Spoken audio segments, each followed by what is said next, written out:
வணக்கம். இன்னைக்கு ஒரு மகிழ்ச்சியான நாள். ஒரு தாய் எப்படி ஒரு குழந்தைய பெற்றெடுக்கிற மாதிரி இன்னைக்கு இந்த படம் ப்ரெஸ் மீட்ல போட்டது ரொம்ப சந்தோஷமா இருந்தது. முதல்ல மீடியா அண்ட் ப்ரெஸ்ஸுக்கு என்னுடைய மனமார்ந்த நன்றியை தெரிவிச்சுக்கிறேன். ஏன்னா இப்போ இங்கேருந்து தான் ஆரம்பிக்கும். உங்களுடைய சப்போர்ட்ஸ் எங்களுக்கு கண்டிப்பாக தேவை. வானரன் இந்த படத்தை பற்றி சொல்லணும் அப்படின்னா, இது எங்களோட ஓன் ப்ரொடக்ஷன்ஸ் தான். ஆரஞ்சு பிக்சர்ஸ் மூலமாக இதை நாங்கள் தயாரிச்சிருக்கோம். அந்த படத்தை ஒரு ஒரு என்னுடைய ஒரு சிறுகதையில் எழுதின ஒரு கதையை வச்சு அதை நம்ம படமாக பண்ணலாங்கிற ஒரு ஐடியாவில் தான் இந்த படம் பண்ணியிருக்கோம். ஒரு கமர்ஷியல் கலந்து சினிமாங்கும் போது நம்ம அப்படியே கதையாக சொல்லிட முடியாது. அதனால் கொஞ்சம் கமர்ஷியல்ஸ் கலந்து நம்ம இதை செஞ்சுருக்கோம். இன்னைக்கு நம்ம நாட்டில் ரொம்ப தேவை என்னன்னு அப்படின்னு கேட்டிங்கன்னா ஹியூமனிட்டி, அதாவது மனித நேயம். ஒரு ரத்த தானம் செய்கிறதுலேருந்து ஆரம்பித்து யாரோ ஒரு குழந்தைக்கு எங்கேயோ ஒரு ஆபத்து அப்படின்னா யாருன்னே தெரியாமல் ஓடி உதவி செய்கிறது, அந்த மாதிரி நிறைய விஷயங்கள் இப்போ நமக்கு தேவைப்படுது நாட்டில். ஏன்னா ரோட்டில் ஒருத்தர் அடிபட்டு இறந்தா கூட கடந்தா கூட அவன் குடிச்சிட்டு படுத்து கிடக்கான், இல்லை ஏதோ ஒன்று கிடக்கான்னு எல்லாருமே கடந்து போயிடுறோம். ஸோ இந்த ஹியூமனிட்டிங்கிறது குறைஞ்சிட்டு இருக்கிற டைமில் ஒரு ஹியூமனிட்டியான பற்றின ஒரு படத்தை நம்ம கொடுக்கலாம் அப்படிங்கிறது தான் இந்த வானரனோட படம். இதில் நான் சொல்கிறது ஃபுல்லாக மனித நேயத்தை பற்றி தான் சொல்லியிருக்கேன். நம்ம பேப்பர்லலாம் பார்த்துருப்போம், எங்கேயோ ஒரு இடத்துல ஒரு குழந்தைக்கு ஒரு ஆபத்து இருக்கும், ஃபாரின்ல இருந்து ஊசி வாங்கணும், கொண்டு வரணும், நிறைய செலவாகுவாங்க. ஆனால் மதுரையிலேயோ திண்டுக்கல்ல இருக்கிறவங்களோ யாரோ ஒருத்தர் காசு போட்டு அந்த குழந்தையை காப்பாற்றுவாங்க. அந்த குழந்தைய நேரில் கூட பார்த்துருக்க மாட்டாங்க. ஸோ இந்த இந்த மனித நேயம் இருக்குது பார்த்தீங்களா, இதைத்தான் நம்ம இந்த படத்தில் நம்ம சொல்கிறோம். இந்த படத்தில் நடிச்சிருக்கிறவங்கள பற்றி நம்ம ஃபஸ்ட்டு சொல்லலாம். ஹீரோ நாகேஷ் சாரோடைய பேரன், அதாவது ஆனந்த் பாபு சாரோடைய முதல் பையன் விஜேஷ் நாகேஷ். அவர் ஹீரோவாக பண்ணியிருக்காரு. அவருக்கு ஹீரோவா இதுதான் ஃபர்ஸ்ட் படம். இதுல என்னன்னு கேட்டீங்கன்னா, அந்த பகல் வேஷம்னு ஒரு கலை இருக்கு. ஆந்திராவில் ஒரு காலத்துல ரொம்ப பெரிய கலை அது. அந்த ஆஞ்சநேயர் வேஷம் போட்டு வீடு கோயில்கள் தெருக்கள் எல்லாருமே யாசகம் கேட்பாங்க. ஸோ அந்த மாதிரி ஒரு கேரக்டரை விஜேஷ் நாகேஷ் சிறப்பாக பண்ணியிருக்காரு. ஏன்னா இந்த மாதிரி கேரக்டர்ஸ் எல்லாம் எடுத்து இன்னைக்கு பண்ண மாட்டாங்க, எந்த ஹீரோ பண்ண மாட்டாங்க. உடம்பு பூரா மேக்கப் போட்டுக்கிட்டு ரோடா போகணும், காலில் செருப்பு போடக்கூடாது, இது மாதிரி நிறைய ஒரு டிராபேக்ஸ் எல்லாம். அதுவும் நாங்கள் எடுத்தது ஏப்ரல் மேல எடுத்தோம். ஸோ அந்த டைம்லலாம் இந்த மாதிரி ஒரு கேரக்டர் எடுத்து அதை சிறப்பாக பண்ணதுக்கு அவருக்கு நான் முதல்ல நன்றி சொல்கிறேன். அதே மாதிரி இது அப்பா பொண்ணுக்கான எமோஷனல் ஸ்டோரி தான் இதில் இருக்குது. கண்டிப்பாக ஒரு பெண் குழந்தையை பற்றவங்களுக்கு இந்த படம் கனெக்ட் ஆகும், அதில் மாற்றமே கிடையாது. ஸோ விஜேஷ் நாகேஷ் அவர் சிறப்பாக ஒரு பங்கு அவர் செஞ்சதால் அவருக்கு ஒரு நன்றி சொல்லிக்கிறேன். அடுத்தது ஹீரோயின் அக்ஷயா, அவங்க எஸ்ஆர்எம்ல படிச்சுட்டு இருக்காங்க. அந்த பொண்ணு ஃபர்ஸ்ட் இதாக அறிமுகப்படுத்துகிறோம். இந்த படத்தில் அவங்க ஒரு ஒயிலாட்ட கலைஞராக வர்றாங்க. அவங்க பங்கு அவங்க சிறப்பாக செஞ்சிருக்காங்க, அவங்களுக்கு என்னுடைய நன்றி சொல்கிறேன். குழந்தையா நடிச்சிருக்கு நம்ம பேபி வர்ஷினி, சூப்பர் சிங்கர் புகழ். கமல் சாரை நம்மளாம் தூரத்துலேருந்து பார்த்துடலாமா அப்படின்னு நம்ம நினச்சி ஏங்கிட்டு இருக்கோம். கமல் சார் மடியிலே உட்காந்து பாட்டு பாடின குழந்தை இது. So lucky girl. இந்த பாப்பா இன்னொரு ஒரு ஹீரோயின்னே சொல்லலாம். படத்தில் ஆரம்பத்துலேருந்து எண்டு வரைக்கும் ரொம்ப அழகாக அந்த கதாபாத்திரத்தை உணர்ந்து டப்பிங்கில் கூட இவங்க தான் பண்ணாங்க. இவங்களோட டப்பிங் 4 ஹவர்ஸ்லேயே முடித்தாங்க. படத்தில் எல்லா டைலாக்ஸும் சூப்பராக பேசி ஷூட்டிங்லாம் முடிஞ்சாலும் 4 ஹவர்ஸில் டப்பிங், அது ஒரு சின்ன பாப்பா 4 ஹவர்ஸில் டப்பிங் முடித்ததெல்லாம் ஒரு சரித்திரம்னே சொல்லலாம். ஸோ இவங்களுக்கு என்னுடைய பேபி வர்ஷினிக்கு என்னுடைய நன்றி சொல்லிக்கிறேன். அடுத்தது ஆதேஷ் பாலா சார் நிறைய படங்கள் பண்ணியிருப்பாரு. ஆனால் இந்த படத்தில் ஒரு கேமியோ ரோல், ஒரு கடைசியாக ஒரு 15 மினிட்ஸ் வருவார். அந்த 15 மினிட்ஸ் ஹீரோ என்ன இவ்வளோ தூரம் பண்ணாரோ அதுக்கு ஈக்குவலான ஒரு கேரக்டர் இவர் பண்ணியிருக்காரு. ஸோ இவருக்கு நான் நன்றி சொல்லிக்கிறேன். அப்புறம் ஜீவா லொல்லு சபா ஜீவா சார் நடிச்சிருக்காங்க. நிறைய பேர் இந்த மாதிரி ஒரு இதில் பண்ணியிருக்காங்க. எல்லாத்துக்கும் விஜயகாந்த் சார் கேரக்டரில் ஒருத்தர் பண்ணியிருக்காரு. அவருக்கு ஒரு 4 சீன் இருக்குது, அதுவும் ரொம்ப நல்லாயிருக்கும். எல்லாருக்கும் என்னுடைய ஆக்ட்ரஸ் எல்லாத்துக்கும் நான் தீபாக்கா பண்ணியிருக்காங்க. இப்படியே சொன்னால் லிஸ்ட்டு போயிட்டே இருக்கு. எல்லாருக்கும் என்னுடைய நன்றி தெரிவிச்சு டெக்னீஷியன் டீம் கூறுவோம்.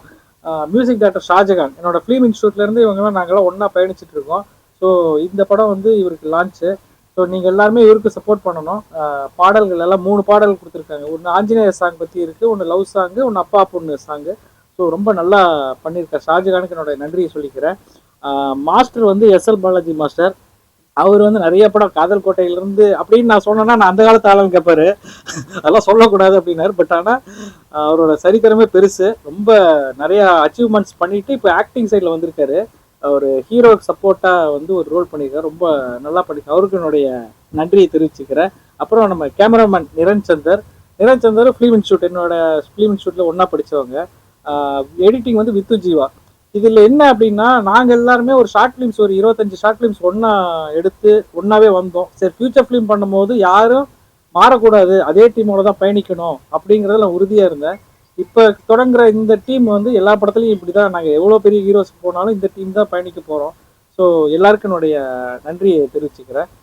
இதோடைய ஆரஞ்சு பிக்சர் சார்பாக எங்கள் அண்ணா வந்து ராஜேஷ் பத்மநாபனுக்கும் சுஜாதா ராஜேஷுக்கும் ரொம்ப சப்போர்ட் பண்ணாங்க. ஏன்னா ஒரு ஃபேமிலியில் இன்னைக்கு ஒரு ஒரு அண்ணன் வந்து ஒரு 10 ரூபா கொடுக்குறதே ஒரு பெரிய விஷயம்.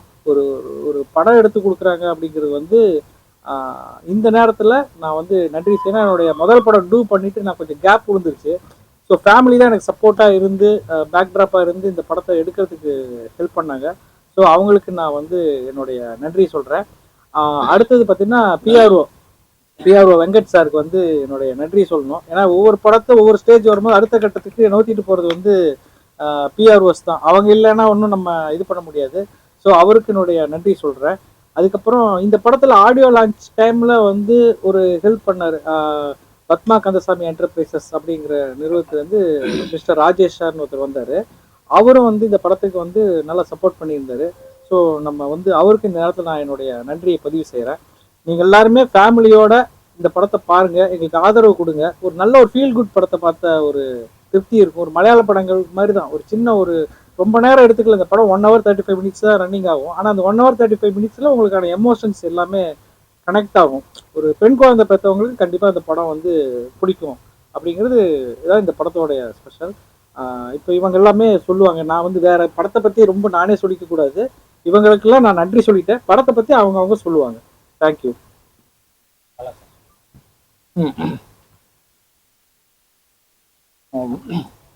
வந்திருக்க எல்லாருக்கும் என்னுடைய பணிவான வணக்கம். ரொம்ப சந்தோஷமாக ஒரு இந்த படத்தில் நான் பண்ணது. இவங்க எல்லாருமே தெரியும், நிறைய படத்தில் நான் நடிச்சிருக்கேன். இந்த படத்தில் ஒரு வித்தியாசமான கேரக்டர். நான் வந்து கொரோனா காலகட்டத்திலேருந்து எனக்கு டைரக்டர் வந்து தெரியும். நான் ஒரு ஷார்ட் ஃபிலிம் பண்ணிகிட்டு இருப்பேன். அந்த டைமில் இவர் ஒரு ஷார்ட் ஃபிலிம் பண்ணிகிட்டு இருப்பார். இப்படியே நாங்கள் 2 பேரும் ஷேர் பண்ணி அப்போலேருந்து ஒரு பழக்கமாக இருந்தது. அப்போ நான் அவர்கிட்ட சொன்னேன், சார் உங்கள் படத்தில் நான் கண்டிப்பாக நான் பண்ணணும் அப்படின்னு அவர்கிட்ட சொன்னேன். அதை மைண்டில் வச்சுட்டு பண்ணலாஞ்சி சொன்னார். அப்புறம் ஒரு நாள் வந்து இந்த மாதிரி படம் இதில் வந்து நீங்கள் பண்ணுறீங்க அப்படின்னாரு. அது ரொம்ப சந்தோஷமாக இருக்குது. ஒரு த்ரோட்டாக ஒரு கேரக்டர் இருக்கும், நம்ம பண்ணலாம் அப்படின்னு சந்தோஷமாக இருந்து அப்படின்னு நான் அவர்கிட்ட கேட்டேன், சார் த்ரோட் கேரக்டர் அப்படின்னு கேட்டேன். த்ரோட் கேரக்டர்லாம் இருந்துச்சு. ஒரு படத்தில் வந்து ஒரு 10 நிமிஷம் தான் இருக்கும், அந்த கேரக்டர் நல்லா இருக்கும் அப்படின்னாரு. சார் எனக்கு 10 நிமிஷம்லாம் வேணாம் சார், 2 சீன் 3 சீன்லாம் வேணாம் சார், நல்ல கேரக்டராக த்ரோட்டாக வர மாதிரி கொடுங்க. இல்லை முதல்ல கேரக்டர் கேளுங்க, கேட்டுட்டு சொல்லுங்க அப்படின்னாரு. கேட்டோன்னே ஒரு வித்தியாசமாக இருந்தது அந்த கேரக்டர். நான் இது வரைக்கும் பண்ணாத கேரக்டராக இந்த படத்தில் எனக்கு அமைஞ்சது. இது வரைக்கும் நான் நெகட்டிவ் கேரக்டர் பண்ணியிருக்கேன், காமெடி பண்ணியிருக்கேன், இது மாதிரி நிறைய ரோல்ஸ் பண்ணியிருக்கேன். இந்த கேரக்டர் வந்து நான் எதுவுமே அவ்வளோ பண்ணல. நான் அதை பண்ணோன்னா சரி ஓகேன்னு சொல்லிட்டு அந்த கேரக்டர் கேட்டு பண்ணும்போது எனக்கு பெருசாக இம்பேக்ட் ஆகலை. படம் பார்க்கும்போது அவ்வளோ நல்லா இருந்துச்சு. பார்த்தவங்க எல்லாருமே ரொம்ப நல்லா இருக்கு அப்படின்னாங்க. அதனால் என்னுடைய டைரக்டருக்கு வந்து முதல்ல நான் என்னுடைய தேங்க்ஸ் சொல்லிக்கிறேன். இப்படி ஒரு அருமையான கதாபாத்திரம் ஒரு நடிகனுக்கு வேண்டியது வந்து நல்ல கதாபாத்திரம். நான் அதை நோக்கி தான் நாங்கள் ஓடிட்டே இருக்கோம், அதை நோக்கி தான் தேடிட்டே இருக்கேன் நான். ஏன்னா வித்தியாசமான கதாபாத்திரம் வேணும், சும்மா எல்லாரும் பண்ணுற மாதிரி பண்ணக்கூட நல்ல கதாபாத்திரம் கிடைக்கும் அப்படின்னு தேடிட்டு இருக்கும்போது இந்த மாதிரி ஒரு கதாபாத்திரம் கிடைச்சிது. அதனால் ஒரு நல்ல தேங்க்ஸ் சொல்லிக்கிறேன். அதே மாதிரி இந்த படத்தோட ப்ரொடியூசருக்கு வந்து நான் தேங்க்ஸ் சொல்கிறேன். ஏன்னா இவங்களாம் எனக்கு மாதிரி பெரிய நம்பிக்கை வச்சு இந்த கேரக்டர் கொடுத்தாங்க. இன்னொரு விஷயம், இந்த படத்தில் வந்து பாப்பா பேபி வர்ஷினி பண்ணியிருக்கா, செம்ம க்யூட்டாக பண்ணியிருக்கான். அவள் கூட ஷூட்டிங் ஸ்பாட்டில் இருக்கும்போதெல்லாம் அவ்வளோ அழகாக டயலாக்ஸ்லாம் எனக்கு தெரிஞ்ச அடுத்து பேபி ஷாலினி, பேபி ஷாமிலி இவங்கள மாதிரி வந்து பாப்பாவும் பெருசாக பேசப்படுவான்னு நினைக்கிறேன். அந்தளவுக்கு செம்ம பெர்ஃபார்மர் அவள். அப்புறம் விஜேஷ் நாகேஷ், நாங்கள் வந்து ஃபஸ்ட்டு மீட் தான் பண்ணோம். விஜேஷ் நாகேஷ் நான் ஒரே சீன் மீட் பண்ணோம். அவ்வளோ ஃப்ரெண்ட்லியாக நாங்கள் 2 பேர் வந்து, ஏன்னா அவர் வந்து நாகேஷ் சாரோட லெஜண்ட், நாகேஷ் சாரோட கிராண்ட்சன். எங்கள் அப்பா வந்து சிவராமன், எங்கள் அப்பா காமெடி ஆக்டர். ஸோ அந்த ஒரு 2 பேருக்குள்ள அந்த பாண்டிங் இருந்துச்சு. அவர் ரொம்ப நல்லா இருந்துச்சு, நல்லா பண்ணலாம் அப்படி சொல்லி பண்ணும்போது எனக்கு ரொம்ப நடிக்கும்போது ரொம்ப ஈஸியாக இருந்தது எனக்கு பண்ணும்போது. அப்புறம் கேமராமேன் நீரஜன் சார், அவர்கிட்ட ஏற்கனவே ஒரு படம் பண்ணியிருக்கேன். இந்த படம் பண்ணோம், அதில் ஒரு நல்ல கேரக்டர் பண்ணி தான் அவர்கிட்ட கனெக்ட் ஆகும். நாங்கள் 2 பேர் ஃப்ரெண்டாக இருந்தோம்.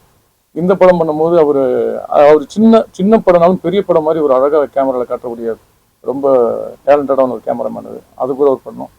அப்புறம் வந்து மியூசிக் டைரக்டர் ஷாஜகான் சார், உண்மையாக பாட்டெல்லாம் கேட்கும்போது நீங்கள்லாம் கேட்டு நினைக்கிறேன், ரொம்ப அழகான சாங்ஸ். அது மாதிரி செந்தமிழ் லிரிக்ஸ் 2 பேருமே கலக்கிட்டாங்க. நான் கேட்கும்போது சொன்னாங்க, நிறைய பேர் சொன்னாங்க, சார் யார் சார் மியூசிக் அப்படின்னு கேட்டாங்க, யார் லிரிக் ரைட்டர்னு கேட்டாங்க. ஸோ 2 பேர் அந்த அளவுக்கு படத்துக்கு ஒரு பேக் போனாக இருக்காங்க. அதாவது ஒரு நிமிஷம் இந்த இடத்துல ஒன்று சொல்லணும்னா, செந்தமிழ் பத்தி நான் சொல்லலை. அவர் வந்து ரொம்ப நல்ல நிறைய கவிதை புத்தகங்கள்லாம் எழுதியிருக்காரு.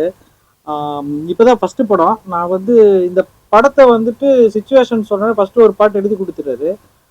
ரெண்டாவது பாட்டு மூணாவது பாட்டுலாம் நான் ஷூட்டிங் போயிட்டேன். என்னுடைய விஷுவல்ஸ் பார்த்துட்டு அதுக்கப்புறம் தான் அதுக்கான லிரிக்ஸே அவர் வந்து எழுதினாரு.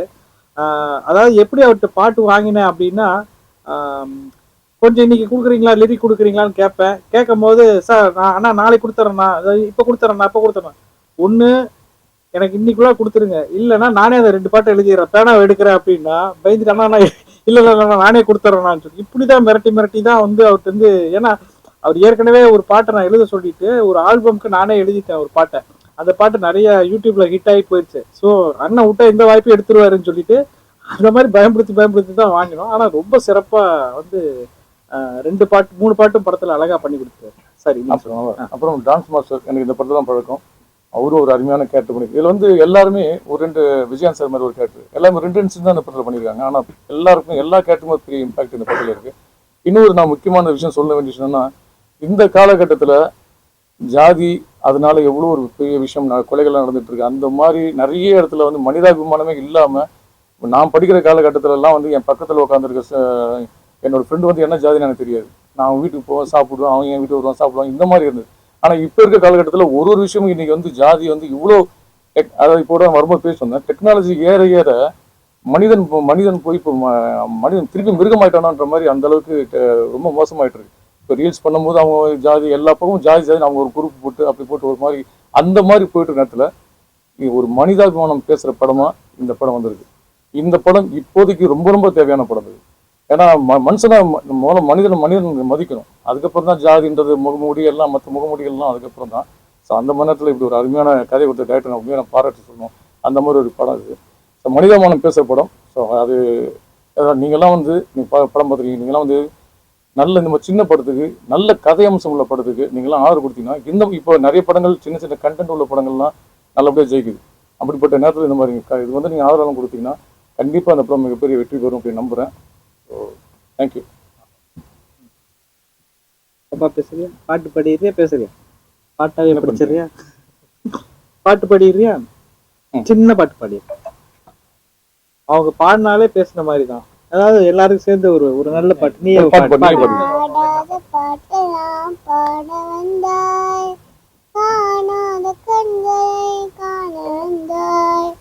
பேசாத மொழியெல்லாம் பேச வந்தாய், பெண்ணாகை நெஞ்சிலே ஆட வந்தாய், பெண்ணாகை நெஞ்சிலே ஆட வந்தாய். Super super.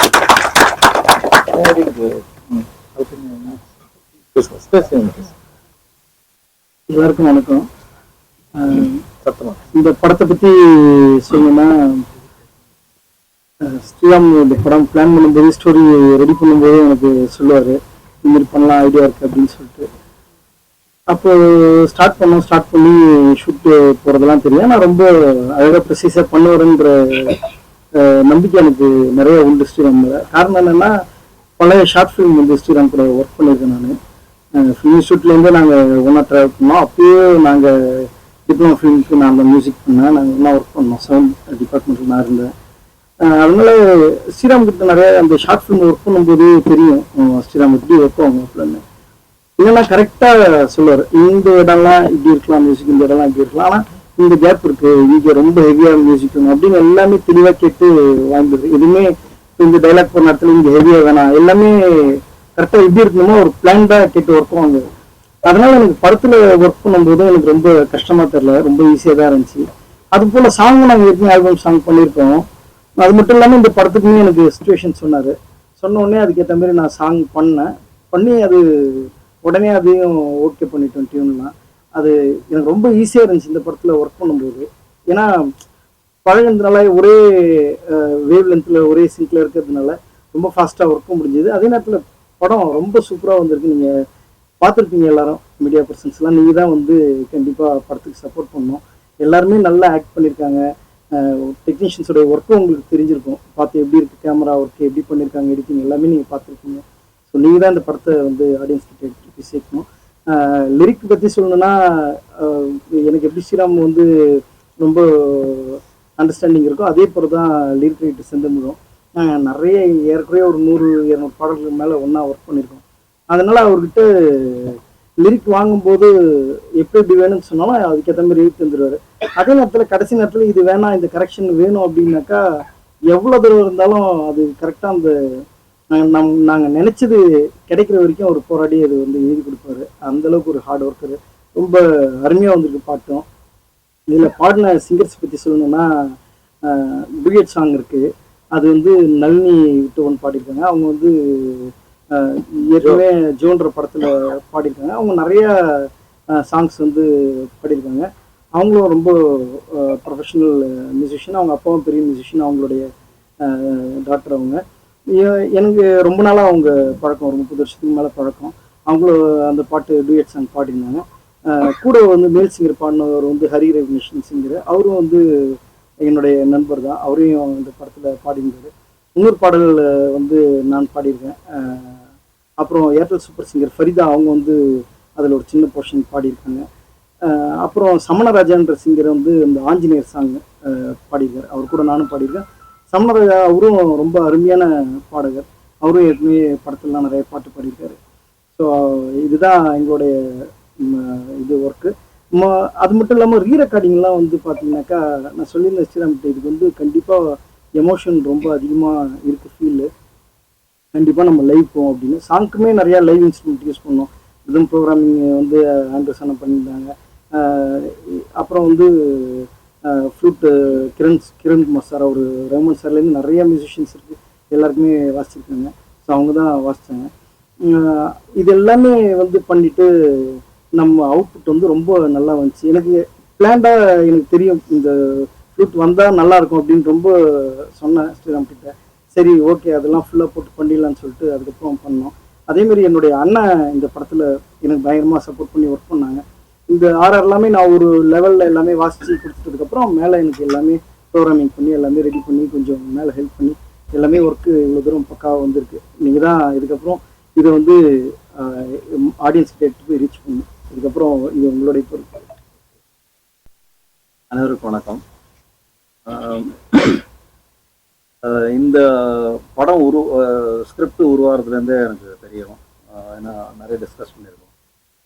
ஒரு ஒரு ஸ்பார்க்கிங் இது என்னை பொறுத்த வரைக்கும் எனக்கு ஒரு ஆப்பர்ச்சுனிட்டி இருக்குதுன்னு நான் ஃபீல் பண்ணது வந்து அந்த கிளைமேக்ஸ் சாங்கு, அந்த அந்த கேரக்டரோட மனநிலை எப்படி இருக்குன்ற மாதிரி ஒரு சாங் ஒன்று இருக்குது. நீங்கள் பார்த்துக்கலாம், ஆஞ்சநேயர் வேஷம் போட்டு ஒரு ஆடுற சாங். அது வந்து எனக்கு ரொம்ப பிடிச்ச ஒரு சுச்சுவேஷனாக இருந்தது. ஏன்னா கொஞ்சம் ரொம்ப புதுசாக இருந்தது. ஸோ அதுலேருந்து அப்படியே பேச ஆரம்பித்து அது வந்து ரொம்ப பியூட்டிஃபுல்லாக இருக்குது மியூசிக்கு சாங்கு. அதே மாதிரி உங்களுக்கு அந்த டூயட் சாங்கும் பியூட்டிஃபுல்லாக இருக்கும், அப்பா பொண்ணு சாங்கும் நல்லாயிருக்கும். ஸோ இது 3 சாங் இதில் நான் கொரியோகிராஃப் பண்ணியிருக்கேன். ஷாஜகானோட மியூசிக் எக்ஸலண்ட்டு, ரொம்ப நல்லா பண்ணியிருக்காரு. நிரன் வந்து நல்லா பியூட்டிஃபுல்லாக சினிமோகிராஃபி பண்ணியிருக்காரு. ஸ்ரீராம் வந்து நீங்கள் படம் பார்த்துருப்பீங்க. எல்லா கேரக்டர்ஸுக்குமே ஒரு ஒரு மனிதாபிமானத்தோடு இருக்கிற மாதிரி ஒரு ஸ்க்ரீன் ப்ளே பண்ணியிருப்பார். அதுலேயும் நான் ஒரு சின்ன கேரக்டர் நடிச்சிருக்கேன். அது நல்லா வந்திருக்குன்னு நினைக்கிறேன். ஸ்ரீராம் வந்து எனக்கு வந்து ஒரு மோர் தேன் 15 இயர்ஸ் பழக்கம். எனக்கு 15 இவர் முதல்ல சொன்னார் ஒரு காதல் கோட்டைன்னு. பழைய ஆள் கிடையாது, அது வந்து ஒரு எக்ஸ்பீரியன்ஸ். அந்த எக்ஸ்பீரியன்ஸ் தான் வந்து இப்போ இந்த கிளைமேக்ஸ் சாங் வந்து பண்ண முடிஞ்சது. ஆக்சுவலாக வந்து விஜேஷ் வந்து என்ன கேட்டார்னா, அந்த மியூசிக் கேட்டு வந்து ரிஹர்சல்ஸ் பண்ணி பண்ணலாம் மாஸ்டர் அப்படின்னாரு. ஸோ நம்ம ரிஹர்சல்ஸ் பண்ணி பண்ணோம்னா நம்ம 1 2 3 4 மூமெண்ட்டாக இருக்கும், அந்த எமோஷன் கன்வே ஆகாதுன்னு சொல்லிட்டு ரிஹர்சல்ஸே பண்ணாமல் வந்து ஆன் ஸ்பாட் என்ன மூமெண்ட்ஸ் பண்ணலாம், என்ன மாதிரி ஆக்ஷன்ஸ் பண்ணலாம் சொல்லி டிசைட் பண்ணி பண்ணோம். அது ரொம்ப இன்ட்ரெஸ்டிங்காக வந்திருக்கு. அந்த அந்த அந்த அந்த அந்த எபிசோடு ரொம்ப நல்லா வந்திருக்கு. கண்டிப்பாக ஆடியன்ஸுக்கு எல்லாருக்கும் பிடிக்கும்னு ஒரு நம்பிக்கை எனக்கு இருக்குது. தேங்க்யூ.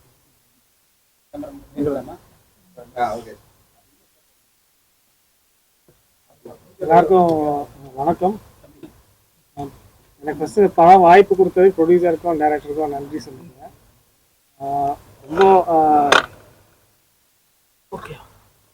ரொம்ப நல்லா வந்திருக்கு படம். எமோஷ்னலி ரொம்ப நல்லா வந்திருக்கு. சின்ன படம்னாலும் எங்களால் முடிஞ்ச வரைக்கும் இது நல்ல ஒரு படமாக நல்ல குவாலிட்டியாக கொண்டு வந்திருக்கோம். ஐ ஆடியன்ஸ்க்கும் பிடிக்கும். உங்களுக்கு நீங்கள் பார்த்துருப்பீங்க, ப்ரெஸ் எல்லாம் பார்த்துருப்பீங்க, எல்லாருக்குமே பிடிச்சிருக்குன்னு நினைக்கிறேன். தேங்க்யூ, வாய்ப்புகளுக்கு தேங்க்யூ. ஒரு விஷயம் சொல்றேன்னு இன்னொன்று இல்லை, வெங்கட் சார் இந்த படத்தை கொண்டு போய் சேர்க்கறது வந்து பிஆர்ஓ அவருடைய பெரிய கடமை அது. அதுக்கு எங்கள் டீமுக்கு வந்து அவ்வளோ உழைச்சி பண்ணிட்டு இருக்காரு. அவருக்கு நான் அந்த இடத்துல தேங்க்ஸ் சொல்லிக்கிறேன். இன்னும் ஒரு விஷயம் நான் சொல்ல விட்டுட்டேன். நீங்கள் அந்த அப்பா பொண்ணு சாங்கில் வந்து குழந்தை ஃப்ரண்ட்ல நடந்து வந்துட்டு இருப்பா, பின்னாடி அப்பா நடந்து வருவார். அது வந்து அந்த வரப்பில் இவ நடந்து வர்றதை பார்த்து தான் அந்த ஒரு ஆக்ஷன் ஃபிக்ஸ் பண்ணணும். அப்படியே அழகா கையை பின்னாடி கட்டிட்டு கியூட்டா நடந்து வந்துட்டே இருந்தா. ஸோ ஓகே, அப்படியே விஜேஷ் பின்னாடி நடந்து வர வைக்கலாம்னு சொல்லிட்டு அப்படி பண்ணோம். அது ரொம்ப ரொம்ப ஷார்ப் கிட், ரொம்ப பியூட்டிஃபுல்லாக பர்ஃபார்ம் பண்ணியிருக்கா. கிளைமேக்ஸில் வந்து ரொம்ப ஒரு ஹெவியான ஒரு கிளைமேக்ஸ். கண்டிப்பாக ஆடியன்ஸுக்கு பெருசாக ரீச் ஆகும்னு நம்பிக்கை இருக்கு. நீங்களும் நல்லபடியாக எடுத்துகிட்டு போகணும் ஆடியன்ஸ் கிட்ட. இதுல ஒன்னே ஒரு 4 பேருக்கு தேங்க்ஸ் சொல்ல மறந்துட்டேன். லொல்லு சப்பால நடிச்ச லொல்லு சப்பா உதயாண்ணா இப்போ கொஞ்சம் அவர் முடியல, கால் எடுத்துட்டாங்க. நேற்று ஃபீல் பண்ணி சொன்னார் எனக்கு, சார் நான் வர முடியல, ஆனால் கார் அனுப்புறேண்ணா அப்படின்னு. இல்லைப்பா இறங்கி நான் நடந்து வர்றது கொஞ்சம் கஷ்டம், கால் எடுத்துட்டாங்க அப்படின்னாரு. ஏன்னா நானும் அவர்லாம் நிறைய ட்ராவல் பண்ணிட்டு இருக்கோம் இந்த காமெடி ஸ்கிரிப்ட்ஸ் இதில் எழுதுறதுலாம். ஸோ அந்த அண்ணாவுக்கு வந்து மனசார நான் நன்றி சொல்லிக்கிறேன். ஏன்னா அவர் நல்லா பண்ணி கொடுத்தாரு. அதே மாதிரி வெங்கட்ராஜ்னு லொல்லு சபாவில் நடிச்சிருக்காரு, அவரும் வந்து ஒரு நல்ல கேரக்டர் பண்ணியிருக்காரு. ஆரிஃப்னு ஒருத்தர் புதுசாக, அவருக்கும் நன்றி. வெடிக்கண்ணன் சார் அவரும் வந்து புதுசாக அறிமுகமாரு, அவருக்கும் என்னுடைய நன்றி. அப்புறம் நாஞ்சில் விஜயன், தீபாக்கா எல்லாருக்குமே என்னுடைய நன்றி சொல்லிக்கிறேன். ஏன்னா என்னை யாராவது மிஸ் பண்ணிட்டேன்னா நாளைக்கு சேனல்ஸ் பார்க்கும்போது என் பேரை விட்டீங்களே அப்படிங்குவாங்க. வேற யாராவது மிஸ் பண்ணியிருந்தா மன்னிச்சுக்கோங்க. நான் எல்லாத்தையும் டக்குன்னு எனக்கு வரல, பட் எல்லாருக்கும் என்னுடைய நன்றி. நீங்களும் வந்து இந்த படத்துக்கு சப்போர்ட் பண்ணி இன்னும் கொஞ்சம் பூஸ்ட் பண்ணீங்கன்னா நல்லா இருக்கும். தேங்க்யூ.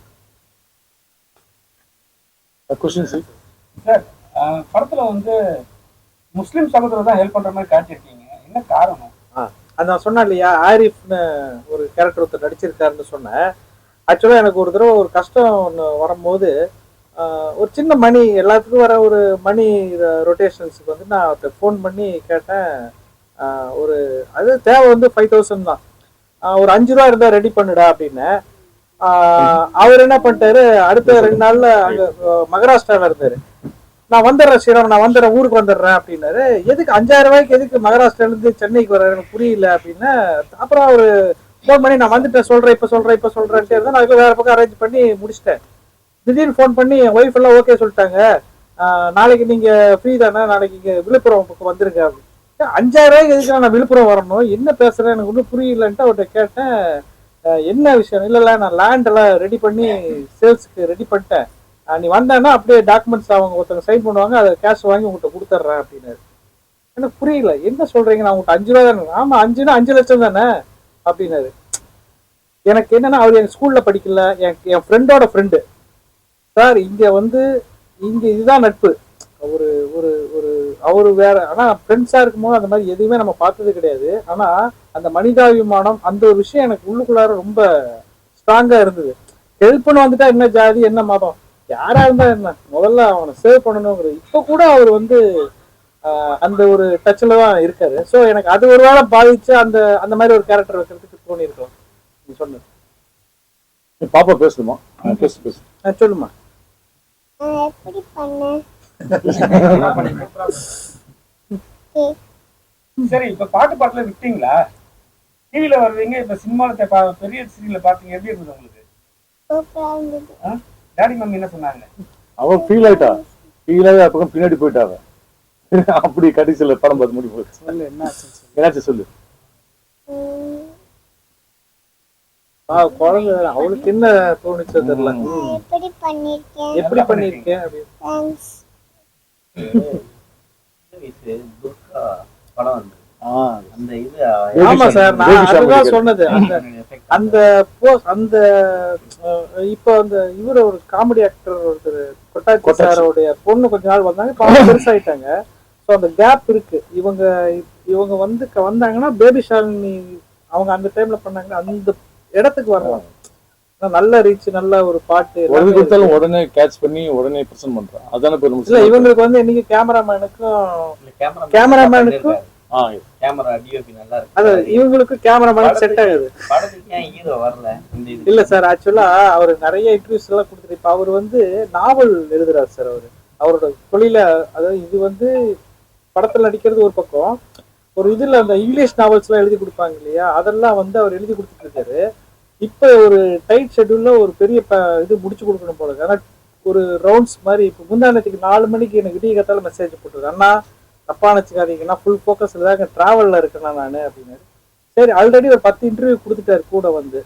சரி, ஆமா அவருக்கு ஒரு ஒர்க்குன்னு வரும்போது அவர் போட்டு டிஸ்டர்ப் பண்ண வேண்டாம். நான் பாட்டில அவங்க எல்லாம் சொன்னாங்க, எல்லாம் வந்து ஹெல்ப் பண்றேன்னாங்க. ஆமா, அவங்க சைட்ல அவங்க அப்பா ஆனந்த் பாபு எல்லாம் ஹெல்ப் பண்ணாங்க ஏதாவது? இல்ல சார், இல்ல சார், அவங்க அப்பாக்குன்னா அவரு தான் கூட்டிட்டு வந்து இது பண்ணுவோம் இல்லையா. அவங்க எப்படி இருக்காங்க பண்ணலையா? இல்ல சார், நான் பண்ணல. ஏன்னா என்னோட சைட்ல என்ன பேச, தமிழிசை மேடம் கூப்பிட்டு வந்தேன் நான், என்னோட சைட்ல இருந்து கூப்பிட்டு வந்தேன், கஸ்தூரி மேடம் கூப்பிட்டு வந்தேன், எல்லாத்தையுமே கூப்பிட்டு வந்தேன். இப்போ அவருக்கு போது அவங்க அப்பாட்ட அவர் தான், அவங்களுக்கு என்ன ரிலேஷன்ஷிப் நமக்கு தெரியாது இல்லையா. அது அதனால அவங்க கூப்பிட்டு வந்திருக்கலாம், அவங்க கூப்பிட்டு வந்திருக்கலாம். இருந்தால் நான் அதுல தலையிடல சார். நம்ம சைட்ல என்ன பெஸ்ட்டோ நான் அதை கூட்டிட்டு வந்துட்டேன். மோடி பிறந்த ராமர், குழந்தை ராமர், அவர் வச்சது காரணம் என்ன?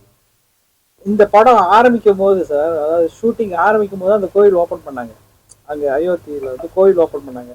அப்போ ஆர்ட் டைரக்டர் சொல்லி எனக்கு ஒரு ராமர் ஃபோட்டோ வேணும், அவர் கொடுத்த ஐடியா தான் இது, இப்போ இருக்கிற ட்ரெண்டில் இருக்கிற ராமரே வைங்களேன் அப்படின்னாரு. சரி, ஓகே வச்சிடலாம் அப்படிங்கிறது. அது சிலது நீங்கள் பிஜேபி ஸ்டைல் போனாலும் ஆனால் அந்த காலத்துல எப்படி சமத்துவமான மண்ண ஒத்துமையாக இருந்துட்டு அதை காமிச்சதுனால நல்லா இருந்தது. இல்லை, அந்த பிஜேபி அப்படிங்கிறது சார் என்ன அறியாமல் வந்து ஒரு விஷயம். அதாவது நீ சொல்கிறது கரெக்டு, ராமர்னு ஒன்று வந்துருச்சு, அனுமான் வந்துருச்சு, எல்லாமே வந்துருச்சு. அப்புறம் ஆடியோ சார், இந்த படம் யார் ரிலீஸ் பண்ண போகிறாங்கங்கிற ஒரு கன்ஃபியூஷன். ஆடியோ ரிலீஸ் போது ராமாபுரம் ராஜேஷ் வந்து அவர் பிஜேபி.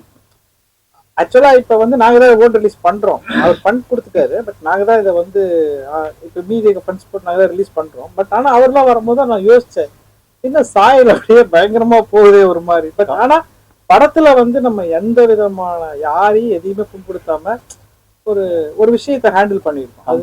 Orange pictures. ஆமா,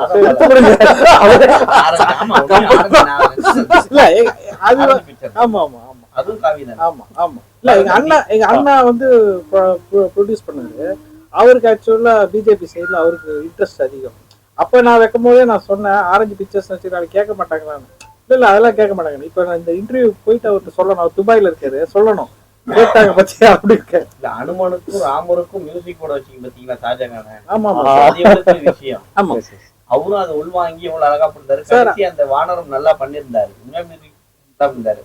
அவங்களே பண்ணிருந்தாலும் இதை பண்ணிருப்பாங்களான்னு சார். எனக்கு அந்த பாட்டு வந்து ஷாஜகான் தான் ஃபர்ஸ்ட் பாடி காமிச்சாரு சார். ரஃப் நோட்ல ஒரு ரஃப் ட்ராக்ல பாடி காமிச்சாரு. ஷூட்டே பண்ணோம். அது வந்து எங்க வீட்டுல எல்லாம் போட்டு அந்த அந்த வார்த்தைகள் இருக்குல்ல, சமஸ்கிருத வார்த்தைகள்லாம் இருக்கு இல்லையா, அவ்வளவு சீக்கிரத்தை வாயில் நுழையும். இப்ப எனக்கு அந்த பாட்டு பாட சொன்னா எனக்கே வாயில் நுழையாது. அவருக்கு எப்படி ஒரு தெய்வ சக்தி, அவரோட பிரேயர்ஸ், அவங்க அப்பா அம்மா செஞ்ச புண்ணியம் டக்குன்னு வாயில வருது அவருக்கு. அந்த வேர்ட்ஸ் ரொம்ப ஆச்சரியமா இருக்கு, நல்லா இருக்கு. பாலா நீங்க சொல்லுங்க, அந்த காலத்துல நாகேஸ்வர், ஜெய்சங்கர், அசோகன், உங்க அப்பா இவங்களாம் நல்ல ஒரு ஜொலிச்சு அந்த ஒரு பேர் இருந்தது. ஆனா அதுக்கு பின்னாடி வந்த சந்ததிகள் யாருமே நிக்கல. என்ன காரணம்? திறமை இல்லையோ? நாகேஷ் பேரண்ட்ஸும் சரி, திறமை பையனுக்கு, ஜெய்சங்கர் பையனுக்கு. ஏன்னா இப்போ எல்லாருமே ஒவ்வொரு காட்சி ஒவ்வொரு சீன் வந்துட்டு போறீங்க, ஹீரோவா நடிச்சவங்க. உங்களுக்கு தெரியும் என்னன்னா, சினிமாவில் வந்து ஒரே விஷயம் தான் நேரம், எவ்வளவுதான் விஷயம். நீங்க அது வந்து நான் எங்க அப்பா காலத்துல சினிமா பார்த்தனால சொல்றேன், எங்க அப்பாவுக்கு எவ்வளவு பெரிய பிரேக்லாம் வர வேண்டியது, எங்க அப்பாவுக்கு வர வேண்டியது எவ்வளவு படங்கள் வந்து எங்க அப்பா வந்து சில படங்கள்லாம் பண்ணிட்டு வந்து எங்க வீட்டில் பேசுவார், இந்த படம் வந்துட்டா நம்ம எனக்கு லைஃப்டா, நம்ம லைஃப் நம்ம நல்லா இருக்கும் அப்படின்னு. அந்த படம் ஃபெயிலியர் ஆகும். இப்போ ரசிக்கிறாங்க இணைந்தகைகள். அன்னைக்கு வந்து இணைந்தகைகள் வந்து பெருசாக போகல, அதில் வந்து நிரசக்கூடிய கார்டியனாக வருவார். அப்படின்னும் போது இங்கே திறமைன்றது வந்து ரெண்டாவது தான். நீங்கள் ஜெயிச்சிட்டிங்கன்னா உங்களுக்கு திறமையை நீங்கள் அதுக்கப்புறம் இன்னும் கூட வளர்த்துட்டு போயிட்டே இருக்கலாம். அந்த நேரம்ன்றது ஒரு விஷயம். அது இப்போ இதில் நான் ஒரு ரிலீஸும் பண்ணியிருக்கேன், இது மாதிரி இன்னொரு படத்தில் ஃபுல்லாக பண்ணியிருக்கேன். அப்புறம் இன்னொரு இப்போ 2-3-4 படம் வந்து கள்ளப்பாட்டு படத்தில் வில்லனா பண்ணிட்டுருக்கேன். ஸோ அது டிஃபென்ஸ். நம்மளுக்கு நேரம் ஒர்க் அவுட் ஆயிடுச்சுன்னா அது வரைக்கும் நம்மளோட திறமை வளர்த்துட்டே போவோமே. என்னை பொறுத்து நான் அதுதான் செய்யணும். என்னன்னா நேரம் வருது வரல நம்ம அதை பற்றி ஃபீல் பண்ணக்கூடாது. இத்தனை வருஷம் நம்ம ட்ராவல் பண்ணியிருக்கேன்னா நம்ம திறமை வளர்த்துட்டே போனோம்னா நாளைக்கு அந்த நேரம் வரும்போது நம்மளால அந்த இடத்த தக்க வச்சுக்க முடியும். So only the time. ஏன் இதை கேட்கறேன்னா, நாகேஷ் சார் வந்து கமலுக்கு பயங்கர க்ளோஸ், ரஜினிக்கும் நல்ல ஒரு தில்லுமுல்லு நல்ல க்ளோஸ். அப்படி இருக்கும் பொழுது உங்க அப்பாவும் லாஸ்ட் அதையே இருந்தா இருக்காங்க. இவ்வளவு க்ளோஸா இருக்கக்கூடிய நடிகர் உச்சத்துல இருக்கிறாங்க, உங்களெல்லாம் கூப்பிட மாட்டாங்களே, ஏன் கூப்பிட மாட்டாங்க? ரஜினி சரி இவங்க சரி ரஜினிக்குள்ள பண்ணிருக்காங்கல்ல, ஆனா கூப்பிட மாட்டாங்களே அவங்கலாம். காலங்கள் மாறி இருக்குல்ல, அவங்க அவங்களுடைய அவங்களுடைய காலங்கள் ஆட்டிடியூட் மாறிடுச்சுன்றீங்க. ஆட்டிடியூட் மாறி ரஜினி, சொல்லல, கமல் அப்படி இல்ல, அவங்க அவங்களோட உயரத்துல நம்ம அங்க இல்ல, காலங்கள் மாறி இருக்குது. நீங்க அது சார் அது இல்ல சார் 8 செகண்டுக்கு 8 செகண்ட்ஸ் ரொம்ப சின்னது. அது விஜயகாந்த் சார் செய்யாது. அந்த 8 செகண்ட்ஸ் கூட நாங்கள் யோசிச்சோம், ஆனா அதுதான் இம்பாக்டா இருக்கும். 8 செகண்ட்ஸ் தான் வருது, அது பிரச்சனை இல்லை. இல்லைன்னா நமக்கு சென்சார்லேயே சொல்லியிருப்பாங்க அப்ஜெக்ஷன் வாங்கிட்டு வாங்கன்ட்டு. அது ஆனா அந்த அந்த சீன்ல அவர் அவ்வளோ ஒரு சொல்றாரு சார், அந்த புயல் மழையிலலாம் அது இம்பாக்டான சீனு. அதோட சீனோட எண்ட் அந்த அது அந்த 8 செகண்டுக்கான பாட்டு போட்டால் நிறைவா இருக்கும் அப்படிங்கிறதால தான் அது. நீங்க இந்த விஜயகாந்த் அதுக்கப்புறமேட்டு டிஆர் இவங்கெல்லாம் டீ கடையில் தான் நாங்கள் பார்க்குறோம். அவ்வளோவா அவங்களுக்கு வாய்ப்பே இல்லை. எப்படி அவங்களை தேடி நடிங்க அப்படின்னு சொல்லிட்டு சார் அது என்ன ஆச்சுன்னா சார், இவங்க படத்தோட ஹீரோ வந்து அனுமன் வேஷம் போட்டு போறவங்க சார். இதே வேஷம் வந்து வேற யாரெல்லாம் போட்டு நம்மளை மகிழ்விப்பாங்க இல்லை வருவாங்கன்னு யோசிக்கும். இந்த பக்கம் ஒரு பெரிய ஒரு வாழ்க்கை ஒன்று இருக்கு, நமக்கு மேடை கலைஞர்கள்னு ஒன்று இருக்கு. அப்ப யோசிக்கும் போது சில பேர் வீட்டுல எல்லாம் என்னடா ஸ்டேஜ்ல போய் ஆடுறோம் வீட்டு விட்டு துரத்திடுவாங்க.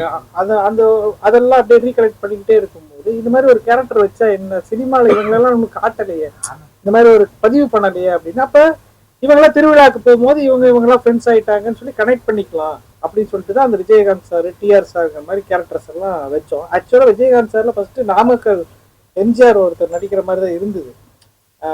ஏன்னா அப்பதான் விஜயகாந்த் சார் மறைஞ்சதுக்கு அப்புறம் உடனே அவர் நம்ம யூஸ் பண்ணலாமா, வேற மாதிரி இது ஷேடோ ஆயிருமோன்னு ஒரு பயம் இருந்தது. அப்புறம் அவர் வர முடியல, எம்ஜிஆரால உள்ள வர முடியல, வேற ஒரு சுச்சுவேஷன் அவருக்கு.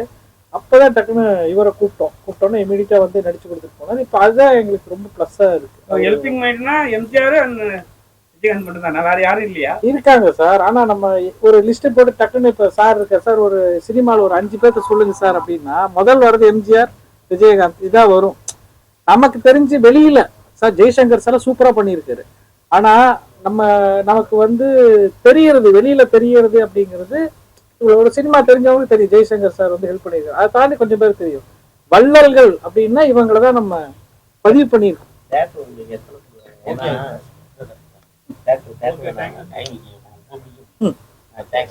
நம்ம